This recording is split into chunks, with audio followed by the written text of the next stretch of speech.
Washington. And you know, Virginia had a lot to do with leading our country and forming it. And I am so proud that you have as your governor a great leader like Terry McAuliffe.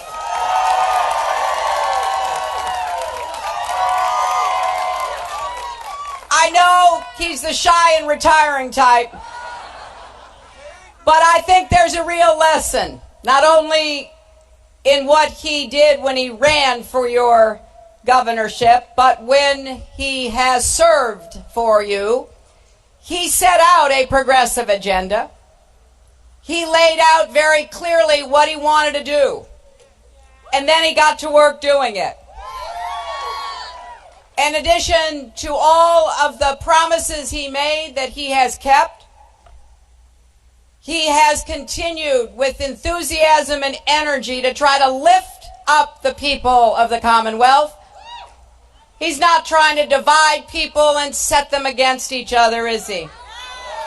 He's trying to bring people together to get better jobs and rising incomes and make sure the children of Virginia get the health care they need, the nutrition that they need. And he's had a great team.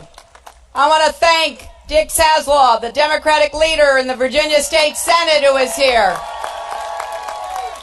Congressman Don Beyer, whose district we are in, all the elected officials. At Virginia, you do have a big election coming up in 2 weeks. And it really matters that you come out and vote, because it will determine how much more Terry can get done in the years remaining in his term. He's already, as he said, helped to drive down the unemployment rate, create and bring more jobs to Virginia. Think of what he could do for you if he had partners in the state Senate and the state House. I thank everybody for coming out here today, but I especially thank the veterans, the active duty service members, and I thank the military families who are representing here today. I know a lot of you are taking time out from your jobs and your families to be here, and I really appreciate it, because you know how important this election is. It's going to have a big impact on the future for us, for our families, and for our country. And we're facing a very stark choice. Either we're going to build on the progress we've made under President Obama,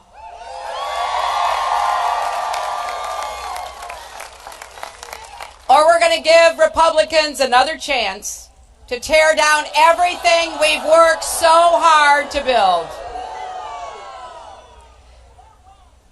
I know that the Republicans would rather have us forget, but I remember when President Obama came into office, he was facing the worst financial crisis since the Great Depression. I remember meeting with him. He called me shortly after the election, asked me to come to Chicago. I didn't know why at the time. Turned out he wanted me to be a Secretary of State, which I was very honored to accept. But we spent the first part of our conversation talking about how bad things were. Here he was, this new, young, dynamic president, and the Republicans on the way out the door saying, hey, by the way, we're losing 800,000 jobs a month.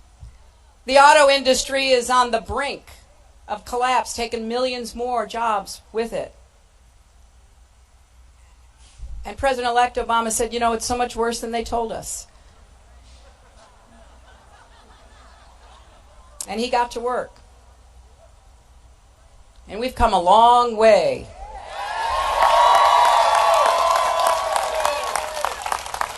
I don't think President Obama gets the credit he deserves for leading us out of that great recession.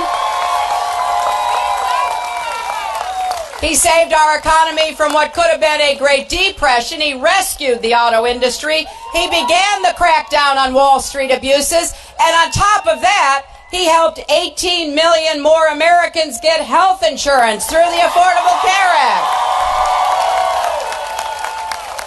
So I agree with what Vice President Biden said the other day in the Rose Garden.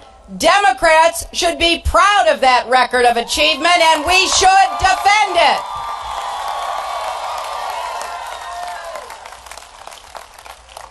But you know, every election's about the future, isn't it?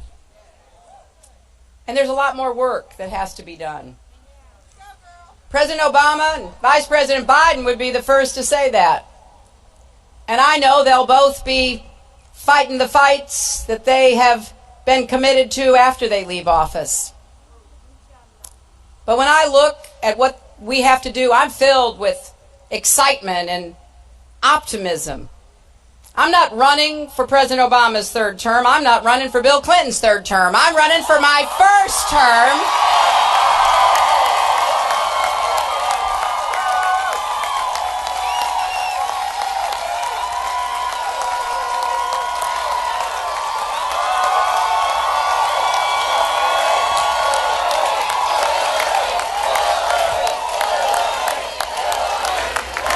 But there's no question in my mind. Their records should make Democrats proud, and they should make Americans proud. You know, I spent the first part of this campaign traveling across our country listening to people. I visited folks in their homes, schools, businesses, and I listened. I listened as they told me about their lives, the good, the bad. It's amazing when you run for office, if you actually listen, people will open their hearts to you. They will tell you things that maybe their family members or their neighbors certainly don't know. And here's what I've heard. People feel like after 6.5 years of hard work and sacrifice, America is standing again. But we're not running yet the way we should. For most people, paychecks haven't budged in years. The minimum wage should be called what it is, a poverty wage. Many women, yes, still. In 2015, many women are paid less than men for doing the same work. And women of color earn even less. Just this week, the Department of Labor released new data showing that as our economy gets stronger, men's pay is going up more than twice as fast as women's pay. Meanwhile, the cost of everything from college to prescription drugs keeps going up. Inequality is a huge problem in America, and we cannot go back to the policies that actually made it worse. In the 1990s, at the end of 2 terms of my husband, we had not only 23 million new jobs, we had incomes rising for everybody. The rich, the middle class, working folks, the poor. Everybody was getting ahead. Look at what's happening now. And why is that? It's because we haven't focused on what the central economic issue is. How do we get incomes rising again? And how do we begin to rein in the costs that are such a burden to so many Americans? Look at the way student debt is weighing people down. 40 million Americans have student debt. How many of you in this crowd have student debt? Well, I've got a plan so that you can refinance it and get out from under that student debt and get on with your lives to be productive in the economy. And listen to this. In many states, quality child care is more expensive than college tuition. How on earth are families, particularly single mother families, single father families, how on earth are they going to be able to do their jobs and take care of their kids? When I'm president, that's right.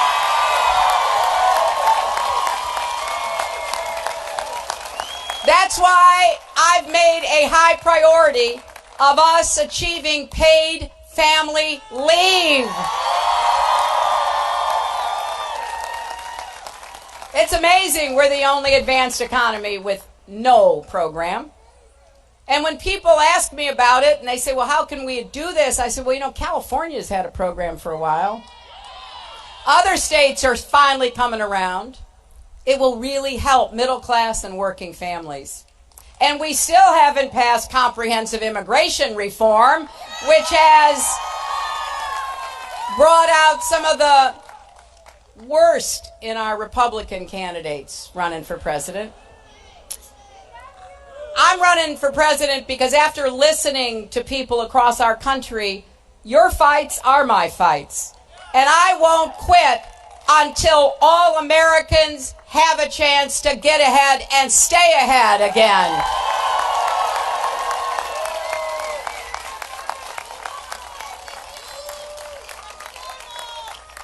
A lot of things have been said about me, but quitter is not one of them.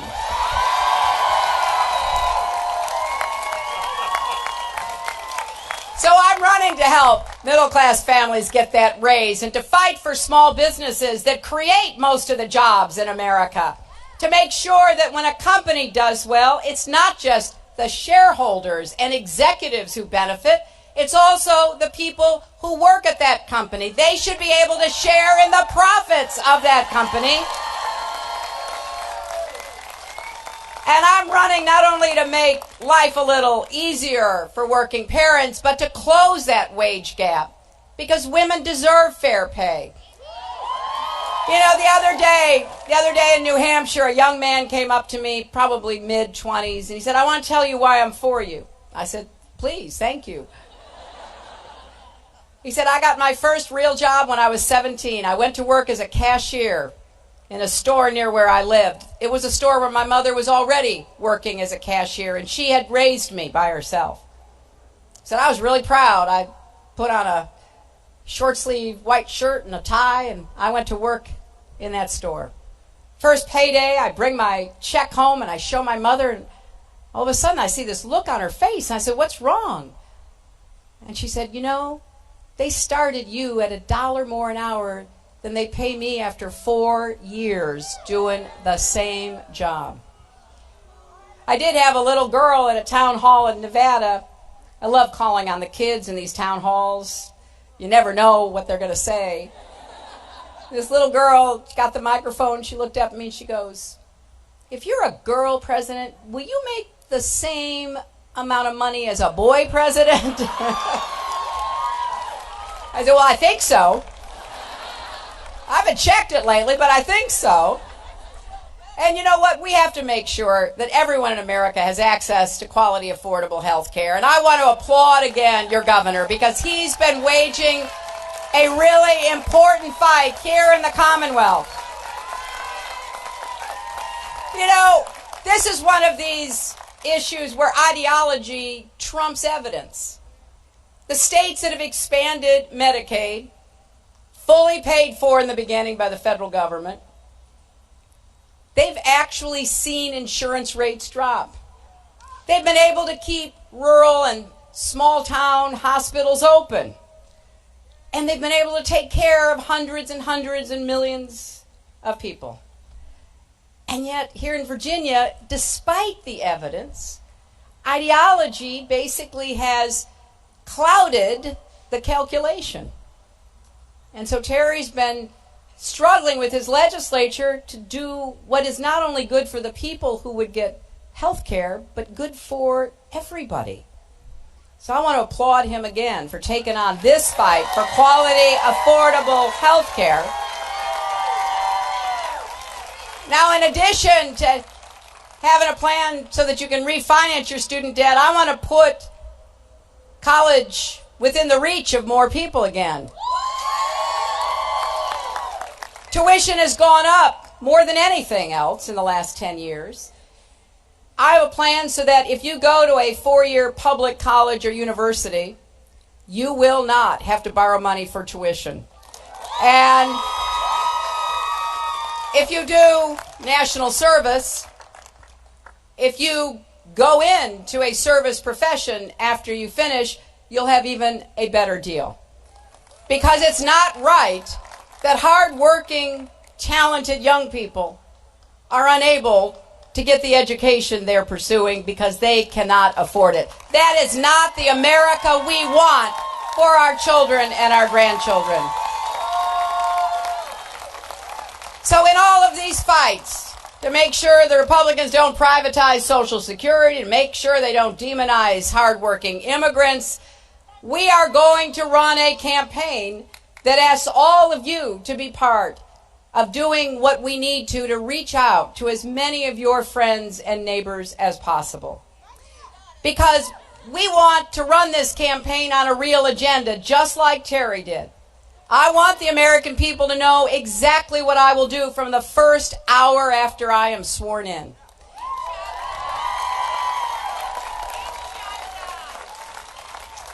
I can't do this without your help. And that's one of the reasons why I'm so thrilled to see all of you here in Virginia, because Virginia will vote on March 1st.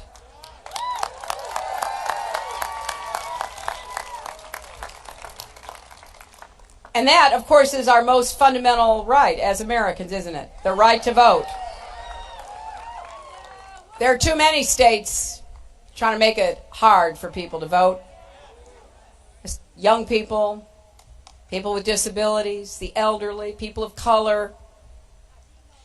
I want you to be able to vote no matter who you vote for. Of course I want your vote. But as your president, I will fight any effort to disenfranchise any American anywhere.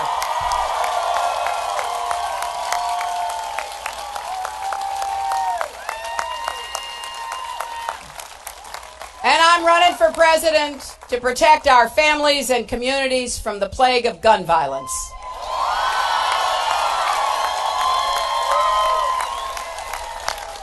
It is both heartbreaking and infuriating that we lose an average of 90 Americans every day because of guns.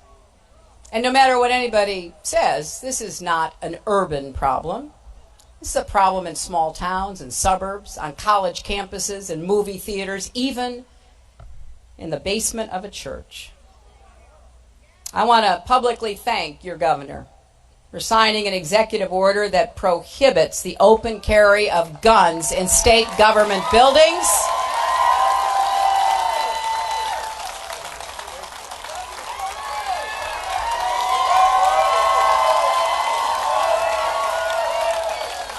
And also for creating a task force to better prosecute gun crimes. That is the kind of sensible reform we should all be able to get behind.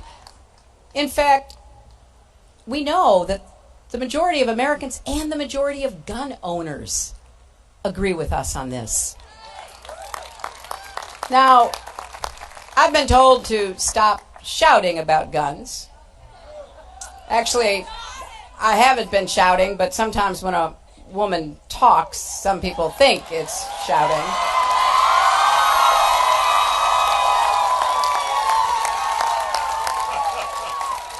But I won't be silenced, and I hope you won't be either. I will keep speaking out, and I will keep taking on the NRA. In fact, the question for responsible gun owners has to be, how many more people have to die before we take action? And I would love to see gun owners start a competing organization. The NRA basically represents the manufacturers and the sellers. And one of the most outrageous votes that I ever had to take when I was in the Senate was an NRA bill to give immunity to gun manufacturers and sellers for just about everything. It was unique. No other industry in America has anything like it. And it's basically an NRA gift to gun manufacturers and gun sellers.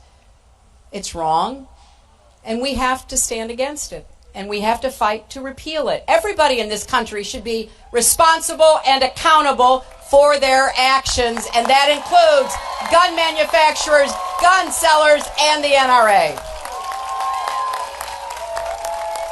Now, I think these are all fights worth taking on, and I am ready with your help to do that. As I said the other night at the debate, I am a progressive who likes to get things done. And yes, I know how to find common ground. I did it in the Senate. I did it as Secretary of State. I will certainly do it as President. I will go anywhere, anytime, to meet with anybody to find common ground. But I also know how to stand my ground. And you deserve a nominee and a president with the solutions and the determination to actually make a difference in your lives and in our country's future. So we have a lot of work ahead of us, my friends, because there are people out there with a very different vision for our country, and that's worthy of a great debate. And there are the allies of those on the other side who will say, do, and spend whatever it takes to advance their own out-of-touch, out-of-date agenda. So here's my promise to you. Other candidates may be out there hurling insults at everyone, talking about what's wrong with America, wanting to divide us. I still believe there is nothing wrong with America that can't be fixed by building on what's right with America. Let's together make sure our country is one where we lift each other up and leave no one behind. I am grateful for the hundreds of thousands of grassroots activists who are joining this campaign. The veterans and workers, the students, the teachers, the parents, the grandparents across our country. And I'm especially proud of the women who are supporting my campaign in record numbers.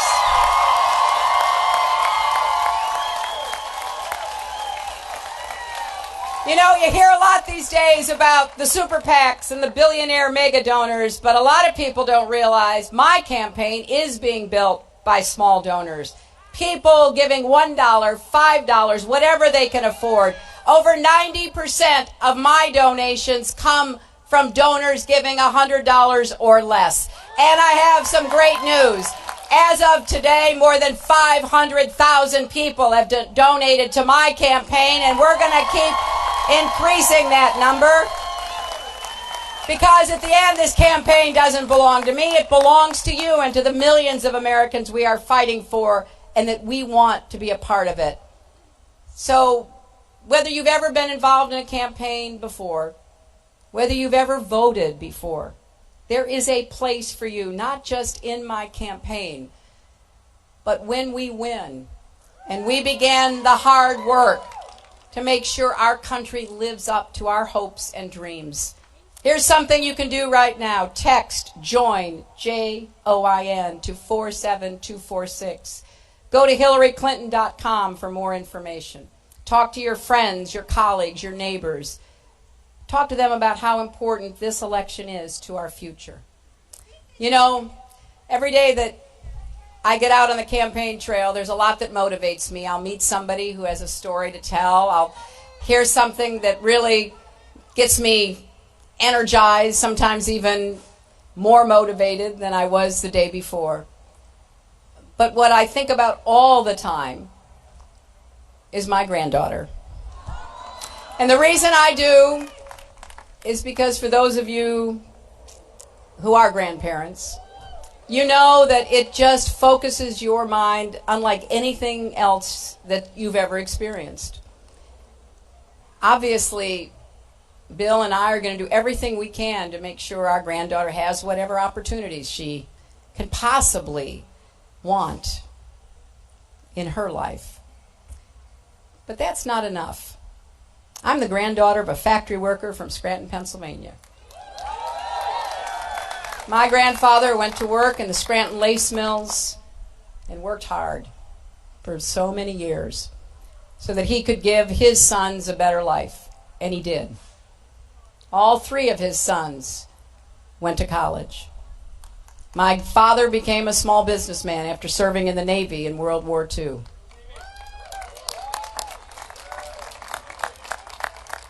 So I think a lot about not just what's going to happen to my granddaughter, but what's going to happen to all the kids in our country. What kind of America will they inherit? What kind of world will be waiting for them? Because you see, I don't think you should have to be the granddaughter of a former president to be able to claim the promise of America. I think you should be able to be the granddaughter of a factory worker or the grandson of a truck driver or any child in this country who should have the health care and the education and the opportunities to make the most out of his or her God-given potential. That's what I'm going to fight for a country that opens doors again for everyone and where every father can say to his daughter, you can be anything you want, including President of the United States. Thank you all so much.